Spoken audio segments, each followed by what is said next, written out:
So the purpose of the agreements and compensation section is to keep everything that has to do with signed agreements or documents that describe the parameters of the employment relationship. So it's the contractual pieces that are most important to keep originals of and have them filed in insecure spaces. It's important to keep signed originals on file for confirmation of acceptance of employees' terms of employment. Keeping the most up-to-date salary information in this section is also helpful to have when determining what an employee's salary is going to be without confusion. And we recommend filing from the oldest agreement to the newest so that you've always got the newest in the front. So in this section, you would have employment agreements, agreement amendments, confirmation of terms. You'd have an employee handbook acknowledgement form as an example. You might have promotion letters, salary change documents, payroll-related forms like TD1s, although I do think those TD1s are better served in a payroll file, and you might have them here as well. So let's talk about an employment agreement. An employment agreement includes details of the working relationship, including but not limited to the salary, the start date, the title, the hours of work, the benefit entitlement. Just a summary, you'd want the benefit booklet or your handbook to have all the detail. Vacation entitlement for the first year, making reference to your employee handbook, probationary period, termination, confidentiality, and non-solicitation clauses. Employment agreements should be signed by both the employee and employer, and a signed original should be on file for future reference purposes. I think it's important that every employee have an employment agreement. Doesn't matter the role, doesn't matter the position, doesn't matter the size and shape of the organization. I think everyone should. Please don't use this, what I've said to you, as the template for creating one. I think you need to seek the right advice to make sure that you create the right ones for yourself. This is just a sampling to give you a sense of what should be in it, because you want certain things in your employment agreement and certain things in your handbook, and then have them talk to one another. So in this section, again, make sure you've got signed employment agreements by everybody, and if you don't have them all, then get advice to make sure you do get them. Section B, or the next thing, is the employee handbook. So ideally, every employer has an employee handbook for their employee group, and it doesn't matter.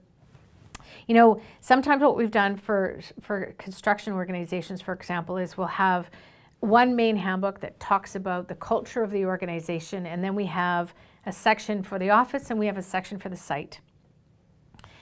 It doesn't have to be, I looked at an employee handbook the other day that was 197 pages. I strongly recommended it be cut down dramatically and written in the tone of the organization's culture. It doesn't have to be a big rules book. It could be just it has to be something that makes sense for you. So one of our team members at JOTA said that the best handbook would be 1 page, and all it would say is, "Don't do dumb shit to hurt my business." However, I think you need a little bit more than that. So make sure that it makes sense. Make sure you're following all the legislations that govern employment around that. But at the same time, an employee handbook can be the most powerful communication tool you have when it's linked to your culture. It drives productivity, and it aligns with all the legislation.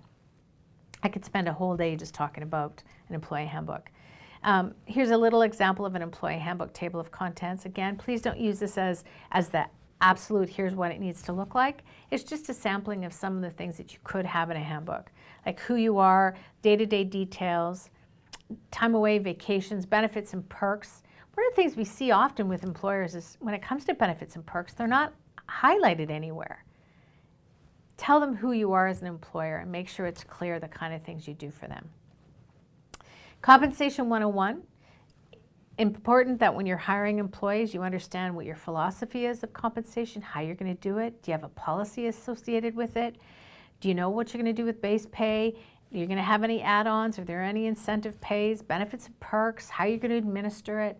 There's an 80-20 rule that employees, if they know that they're being treated fairly and consistently when it comes to compensation, they think of compensation about 20% of the time.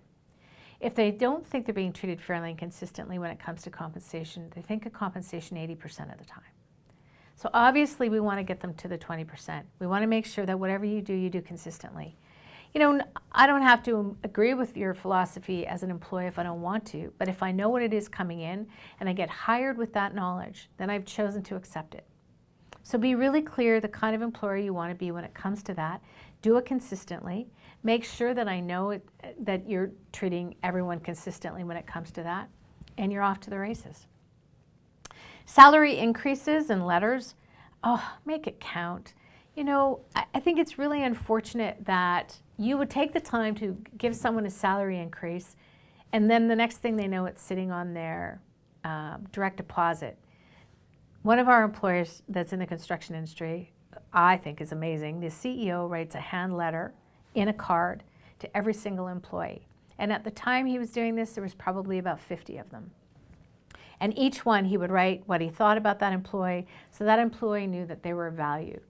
So don't just give an increase. You can do a salary letter. I've got a sample here for you that you can download. It's just a simple letter, but at least they're getting something in writing formally that's saying they're getting an increase. But personally, I would take the time to personalize it, give them a card, or do it in a style that works for you, but make sure that they understand that they're valued and that giving an increase for an organization can be very, very expensive. Don't lose out on the opportunity to, don't lose out on the opportunity by just putting it simply into direct deposit. So in summary for this section, employment agreements should not be optional. A well-written employee handbook can be the most powerful communication tool you have within an organization, regardless of your size, and make increases and bonuses count. This has been an initiative of the City of Penticton's Economic Development Department. And I'm Corey Meadell from the Doda Performance Group.